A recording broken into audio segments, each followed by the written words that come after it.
Hello and welcome to today's Linkability webinar, where we are going to be talking about new features as they pertain to your personal brand. Hello, I'm Lynnaire Johnston. I'm your host for today's LinkedIn Live, and I'm a LinkedIn trainer, strategist, content marketer, author, and all-round LinkedIn fan from New Zealand. And it is our pleasure today to have you with us, whether you are watching live, thank you for making time out of your busy day to do that, or whether you are watching this replay later. We expect to have some special people joining us today, and they have indicated that they will drop in if they have the opportunity. Time zones willing. It's one of the issues of living in the world country that sees the day first, is that the time zones in other parts of the world are not quite so cooperative, and it can be pretty uncivilized at this time of the day when we're broadcasting live. So if you are joining us today, hello Kevin D. Turner and also Debbie Weems. We are really pleased that you would make the time to join us. Now, I would like to give a special shout out to Kevin while we are here, because Kevin is my go-to source for new LinkedIn features. He runs an ongoing, ever-changing, always updating newsletter where he adds the new features as they're reported to him, or he finds them, or they are rolled out. So if you are wanting to keep up to date with new LinkedIn features instantly, then Kevin is your man. And he's always so helpful when it comes to answering my questions about how the new features work. So we are going to be talking about LinkedIn new features as it pertains to personal brand. And I have a presentation for you today, after which I'm very willing to answer questions as I can. So please do drop them into the comments and we will talk about those a little bit later on. So, personal branding and new features. I would just like to start by defining what I mean by new features, because to me a new feature for LinkedIn happened in the last 2 months, but for everybody else I accept that it might be a bit of a longer time frame. So what I've done for today is I've taken all the new features from the last 18 months. We've seen nearly 100 launched so far in 2023, and there were around that number for the entire year last year. So a good number of new features for us to choose from. And so the ones I've chosen have all been released in the last 18 months. Now, the next thing I want to just talk about briefly is what exactly is a personal brand. And as it pertains to LinkedIn, again, I think that really it encompasses all our activity on LinkedIn, starting from our LinkedIn profile. Our profile is, I believe, our personal brand. So if you have a compelling and strong LinkedIn profile, you are going to have a strong personal brand here on LinkedIn as well. Your personal brand is the expression of your professional persona, who you are, what you do, how you help people, and the results that they are going to get. Now, I think a personal brand has a lot of impact when it comes to working on various aspects of LinkedIn, starting with why we are here. And if you're here to find a new job or look for work opportunities, then your personal brand will be extremely important in you being offered those opportunities or those jobs. So you want to make your profile, your activity, and your network as strong as possible. Now, building credibility and trust on LinkedIn is one of its greatest strengths. And I believe that if you have a good personal brand via your profile and what else you do here on the platform, then you will be given all kinds of opportunities. Now, to do that, though, you need to build your own credibility. You need to be seen as a thought leader or a subject matter expert, and you need to be showing people that you are who you say you are, that you can do what you say you can do, and that you are a good person to be working with. When it comes to your network on LinkedIn, this is a crucial part of your personal brand. What your network says about you is whether you are well networked with people, whether you have good relationships with people, whether you constantly reach out and develop those relationships and bring in new people to your network, and whether you are prepared to go out and be part of other people's networks as well. So a strong network is also a critical part of your personal brand. Now, how does all that fit in with LinkedIn's new features? Well, the first of these is something that I think has not yet been taken up with the degree of regularity that I think it should. It used to be called the cover story, and this is a 30-second video that sits behind your profile photo. So that is, as you'll know, top and center, or on the left in this case, in your LinkedIn profile. And so it is one of the first things that people see. Now, the difference between the cover story, the original cover story, and the new profile video is not a lot, apart from a new name, of course. But it does have a few functions that if you're not aware of, you should be, because they are very useful. And the first one is that people can follow you and message you directly from your profile video, which I think is an excellent feature. And those messages, if that's what you receive, will just drop into your normal inbox. Now, if you have a profile video on your profile, then it will display with a ring around it. Now, depending on your screen or monitor, that might be blue. Some people see it blue, some people see it as kind of purple color, and in some cases it's gray. But it is a circle around your profile photo. When somebody visits your profile, they will automatically see the first 3 seconds of your video. That tells people that it's there, which is great, and then it will revert to your profile photo again. Once they decide they want to look at the video in its entirety, they just click on the photo again, and the whole video screen will open up, just as you can see here in this image. I highly recommend having captions on your profile video. In fact, I'll go so far as to say I think you should have captions on any video that you have here on LinkedIn. But this is a particularly important one because this is your introduction to people. So you want to make your profile video warm and friendly and welcoming. What you say in it is entirely up to you. But a good rule of thumb is that it is who you are, what you do, how you help people, welcoming people to your profile, and potentially suggesting that they connect or follow you. I think it's interesting to note that the analytics that were available on the cover story, I can no longer find. Now, that doesn't mean to say they don't still exist. It's just that I'm not seeing them. And they originally told you how many people were watching your video or had seen your video, which I thought was quite a useful metric. Unfortunately, I'm not seeing that anymore.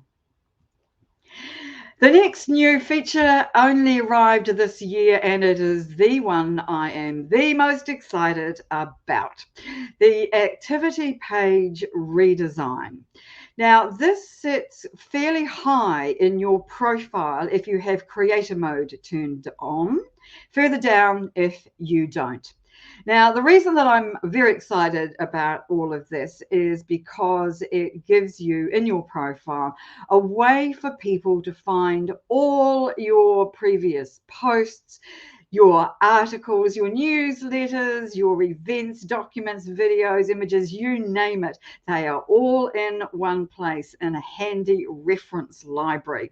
So the tabs that have been added include ones for videos, documents, newsletters, events, and comments.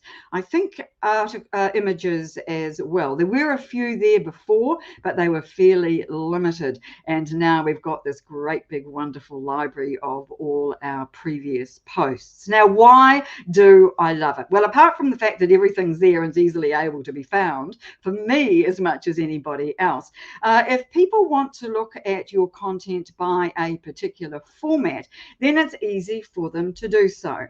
For example, if somebody wants to look at your videos, they can go to the video tab and click on it, and all your previous videos are going to show up there. Now, when I say all, I mean they do go back quite a long way. So I've gone back as far as 2 years on some of this material. They may even go back longer than that. So do be aware of that all your old material is going to show up in here too, good, bad, or indifferent.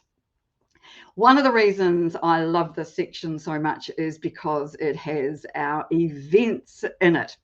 Now, if you go to events like you are today, or you hold your own events, you'll know how difficult it is to promote them, how difficult it is to get people to find them. And this is a great way to have them all in one place. You can find your own events, other people can find your events too, and it displays both your previous and your upcoming events, those that you have put on your personal profile. Those that are on your company page stay on the company page. So this event today, for example, which is a LinkedIn Live webinar, is hosted by my Linkability company page. You won't find that on my own profile. So all the others, however, are there, including audio events, and I think that this is just a great way to be able to display them, as I say. Now, the one thing that is a little bit outside all of these formats, these posting or content creation formats, is the comments tab. Now, I find this interesting. What this does, it will show people the comments that you have made on other people's content.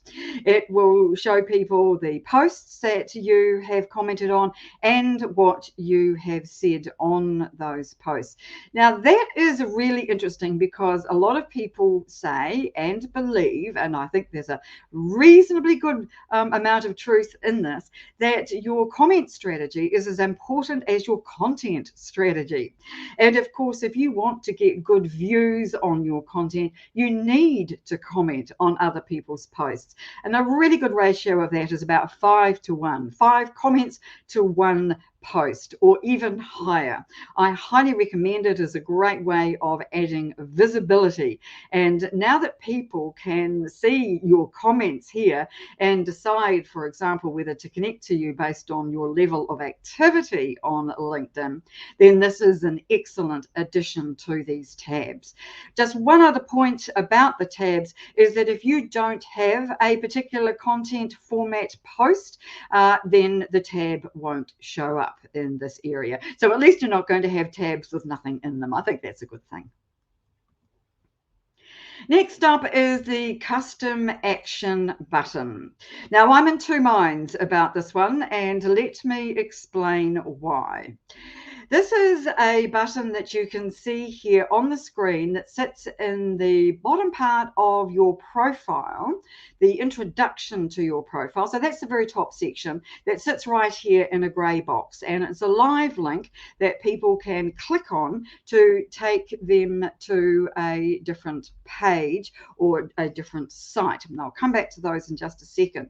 Now, that is the new version of this. It's grey and it sits there, and it's quite a big button, so it's quite visible. It is an alternative, however, to the blue live link that you get when you turn creator mode on. Now, that link, which you can't see in this image, sits in the left-hand side over here in this row, in this column here on the left-hand side. And the advantage of that is it's customizable. So you can write up to 30 characters of text in there to tell people where you want to take them or where they're going to go if they go to that link. Whereas with this one, you are limited to the choices that LinkedIn is offering.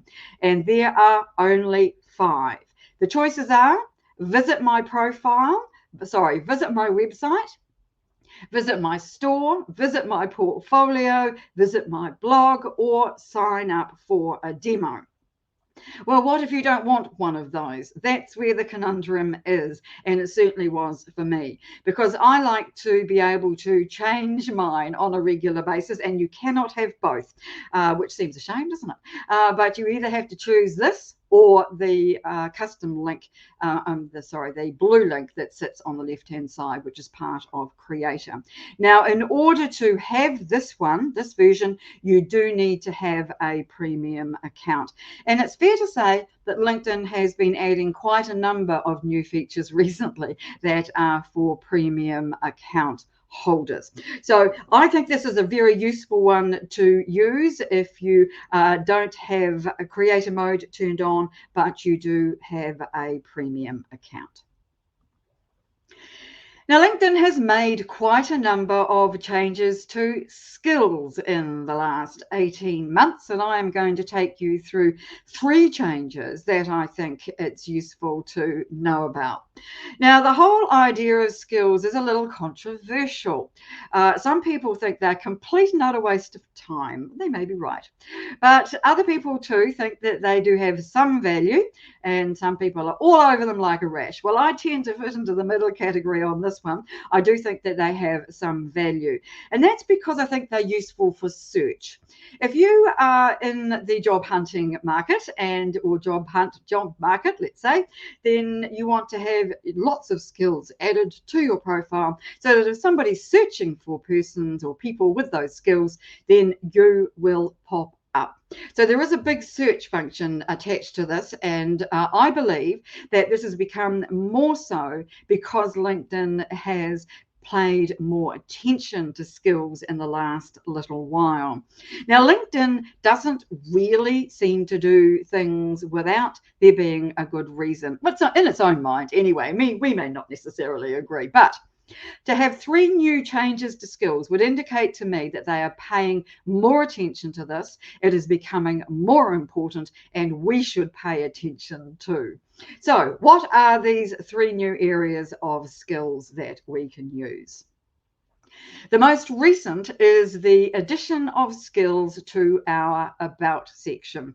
Now, you'll know that your About section sits really high up in your profile and that it has up to 2,600 characters available. It is, in fact, the longest piece of text that you can have on your LinkedIn profile. It is therefore important. I'm sure you know that too. And you'll also know that you can only have text and some emojis or symbols in order to give it any kind of visual impact.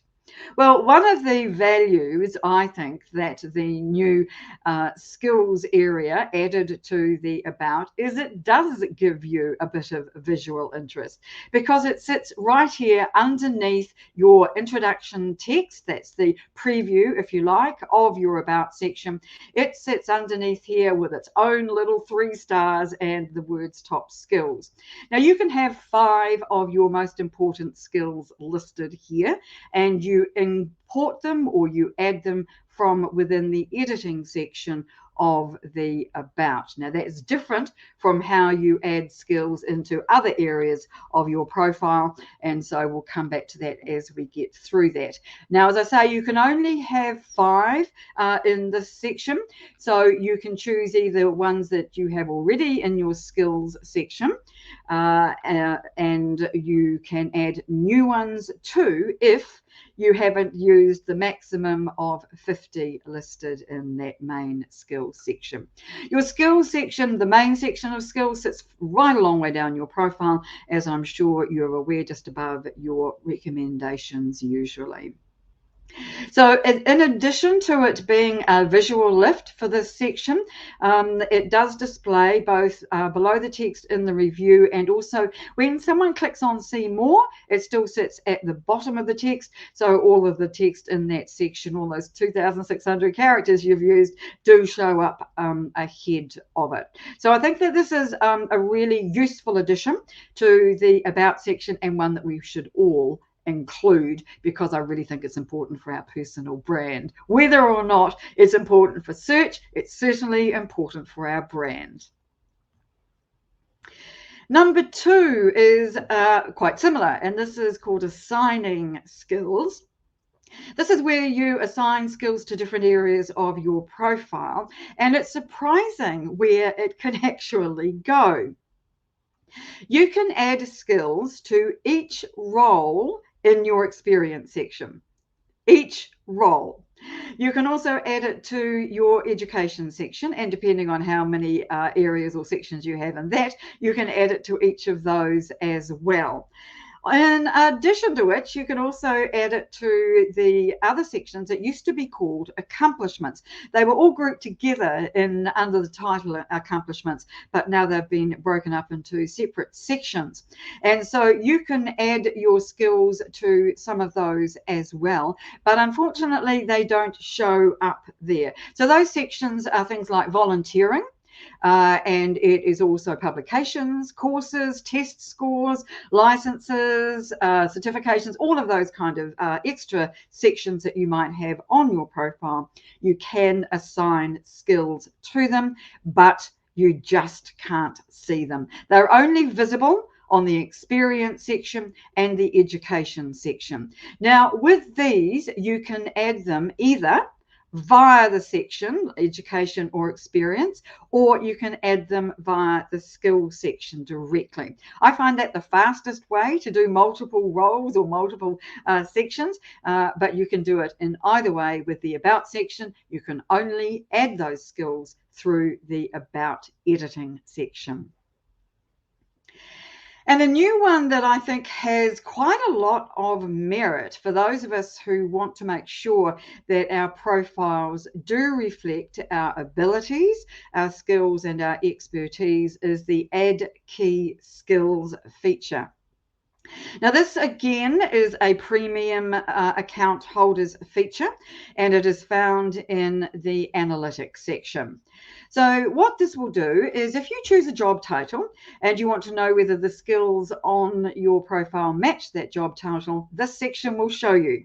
First of all, it tells you what skills it has found in your profile that match the job title. And then it gives you 2 levels of suggestion for skills that you might like to add. I'm less certain about the usefulness of this one, because this is an example taken from my profile when I added in the title LinkedIn Training Instructor, which is essentially what I do. It's the closest thing that I could find to what I actually do to check. And in the skills section that it says it's found in my profile, it's added recruiting. Now, I am not a recruiter. I have never been a recruiter, well, not for many, many years. And I don't have this, to the best of my knowledge, on my profile. I certainly don't have it as a skill. Quite why it's there, I'm not terribly sure. In the next section down, the skills that it suggests that I should have to do this job well is I should be adept at Adobe Photoshop. Well, I don't use Adobe Photoshop, and I never have. If I'm doing design work at all, then I use Canva, which seems to me to be the most useful program out there to be able to do any kind of illustrative work, graphics and so on. And so I'm not entirely certain how useful this section is. I think maybe it's so new, it's just catching up in terms of the skills that it is listing. So I'll be watching the development of this one with a bit of interest to see where it takes us. So yes, no, I'm on the fence with this one too. Now, you'll no doubt know that LinkedIn has long had trouble with fake profiles, and I am regularly invited to connect to people who do not exist.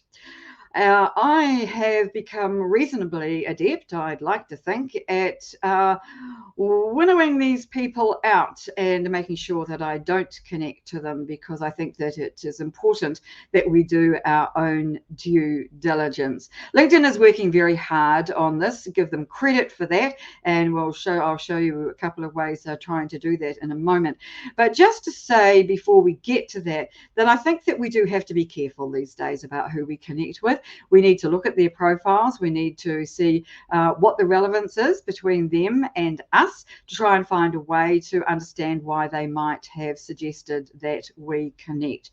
Do check out when they joined LinkedIn, check out the size of their network and have a really good look around their profile to see what there is, because that will probably send up a red flag if you find the person is not who you think they might be.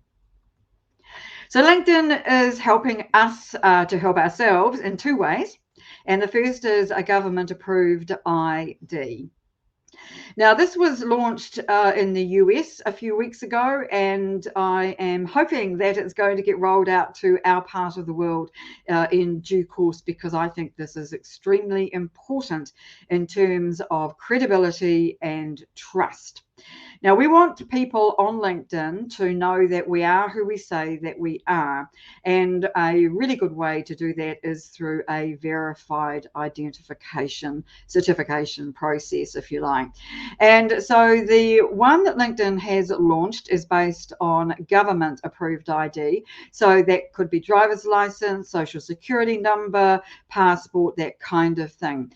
And I think that it is going to be really important for all of us as this get rolled out to be able to make sure that we use this verification process to become fully verified. You can see on this example that it actually sits right underneath the profile introduction section and says verified, and then underneath that how the profile has been verified. And so it really is going to become more important, and you're going to find, I think, over time, as we all have this available to us, that it's going to be one way that you can determine whether a profile is real or not. So those lucky people who have already got this, please do make good use of it. For the rest of us, however, there is about this profile. Now, this is not something that you have to do. This is something that automatically shows up on your profile when somebody visits you.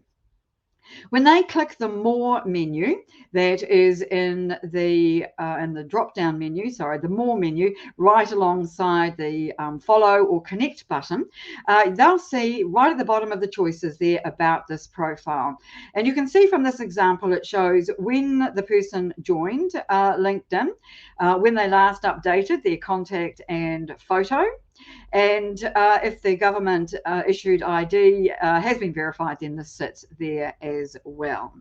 So how is this going to help those of us who want to be shown as trustworthy here on LinkedIn?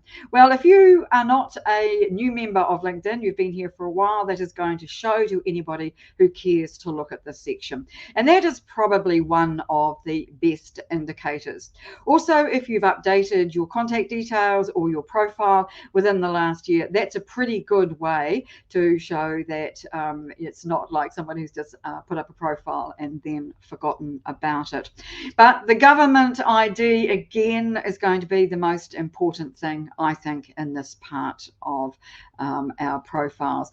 So if you are looking for that, go to somebody's profile, click the More button in their profile introduction section. Another new feature for our profiles is career break. Now, none of us have had linear careers. We've all taken time off at some point or another to do something, go somewhere. And this is how you can utilize that well if you've taken extended leave. I know if you've just taken a few months off, you probably won't need to use this. But if you've taken, say, 1 to 2 years away from work, then this is a really good thing to be able to use. There are 13 reasons to choose from, some of them really positive, like professional development or traveling, and some of them are less so, bereavement, looking after family members, or redundancy. So try to choose something, if you're going to use this, that it shows really positively on your profile. Now, this shows as a normal role, so you get 2,000 characters for this. You can add media to it and write a really good description. So really use this well if you have had a career break, volunteering somewhere, for example, and you want to let people know what you're doing. The other aspect of this that's useful is if you are between jobs at the moment. You can put this at the top of your profile and it will help you maintain or achieve all-star profile status, which means that you'll keep coming up in searches. If you don't have a current role, you tend to drop down in the interest to LinkedIn and relevancy, so you don't show up in so many searches. So career break is one of those that I think is worth considering if that particularly applies to you. You'll know if you followed me for a while that the featured section on your profile is one of my favorites. And some people find it really easy to get material to put in there, and some people struggle because they don't have a lot of, or big online footprint, for example. This one, I think, kills two birds with one stone. And here's why. It gives you a really good visual for your newsletter if you have one on here on LinkedIn. It puts your logo, your newsletter logo, the title of it, how many subscribers you have. It tells people the description of it, so what's in your newsletter, how often you publish it, and there's a subscribe button. So people can subscribe to your newsletter directly from this section, and I love that. I think that that's really super useful. Now, I have found that the newsletter section, or having the newsletter at all, is a really good format. A lot of people use it just for articles. I tend to use it more in the traditional newsletter sense, so I have different content within it, such as the roundup of the new features, upcoming events, and some posts that people might have missed. But however you use the newsletter, I think it's a really important part of content strategy. So if you haven't yet got one, do get yourself one set up, because anytime you get connected to a new person, they'll be sent an invite to subscribe to it. And all your new issues go out to everybody who has previously subscribed. So that's one of the reasons why you do get really good reach on your newsletters. So do add this. If you've already got a newsletter, you'll need to add this manually. If you are just setting up a newsletter, it will add it for you automatically to your featured section. That's nice and easy, isn't it? Something that's been added to the services page is media.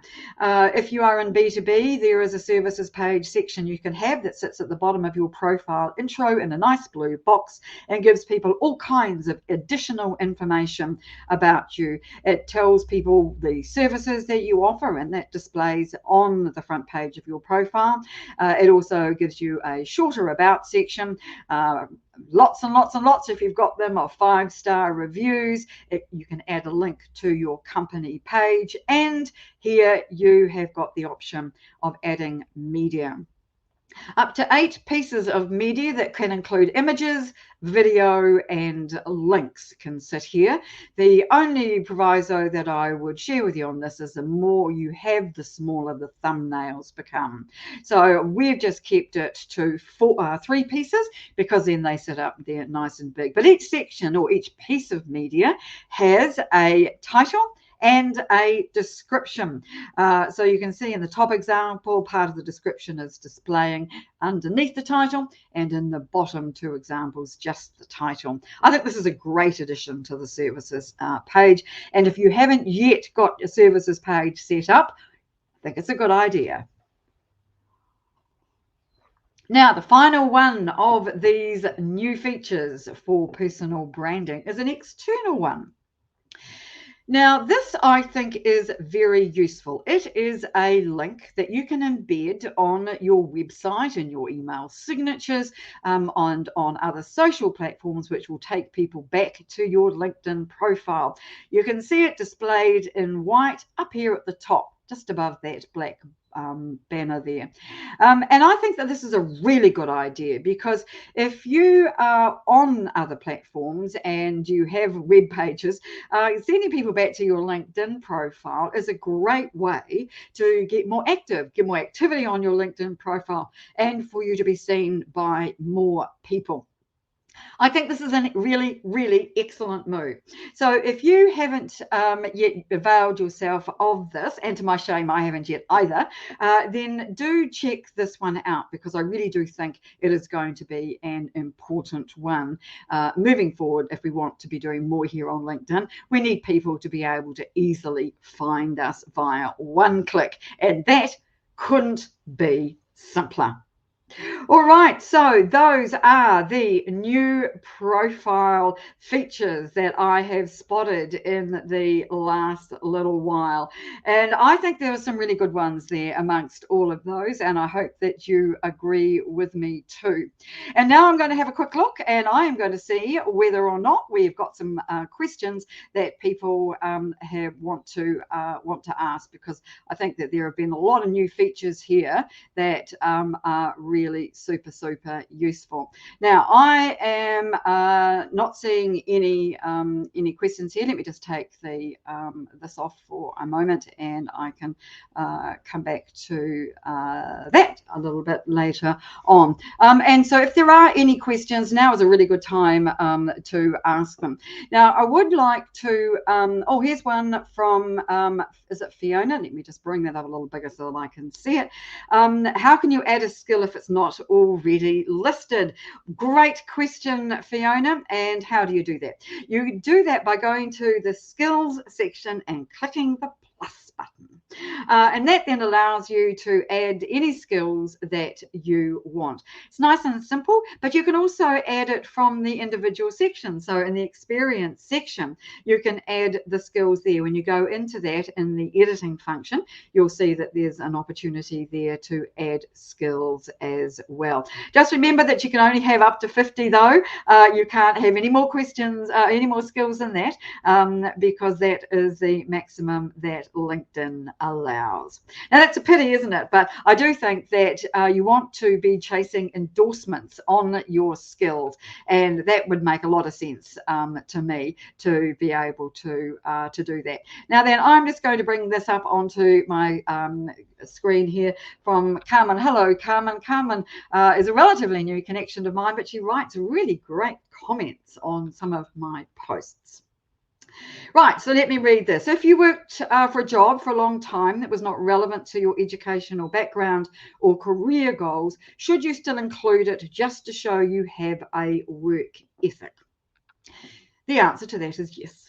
I really do think that you should. Mind you, see, it depends how far back you are going. I've had a lot of jobs that don't show on my profile because they're not relevant to what I'm doing now, or they just go back such a long way. But I do think that it's important for people to see where you've come from, and which is why I'm saying yes. You don't have to necessarily have a lot of information about those older jobs, so you don't need to use all 2,000 characters to describe it. But I do think that yes, it's a good way to show people where you've come from in your career and where you're potentially may be headed. So thank you so much for asking that one. I think that was a really, really good question. Now then, Royce is asking, did the endorsements go away? I can't seem to find mine. No, they are still there, Royce. They just sit in the skills section, and you can see them in there. You might have turned them off. There is actually a button that says manage endorsements, and so if you go into that, you might find that you have turned them off. Do I think it's a good idea to have them turned on? Yes, if you've got lots of endorsements, you absolutely should, because you want people to know that you have been well endorsed for your skills, and that that is great social proof, third-party proof that you're good at what you do. So if you have a look for the manage skills, I think you'll manage endorsements, in amongst your skills, I think you'll find that that's really where you where you need to be. And let's hear from Corrine. And Corrine says, I've still not had the closed caption roll out to me for the videos. Is there anything I can do to speed that up? Well, the answer is no, you can't, unfortunately, Corinne. And though I would also say this, that particular feature is rather glitchy. And we are going to be talking about that with Gillian Whitney, who is the world's leader, in my view, of LinkedIn video marketing.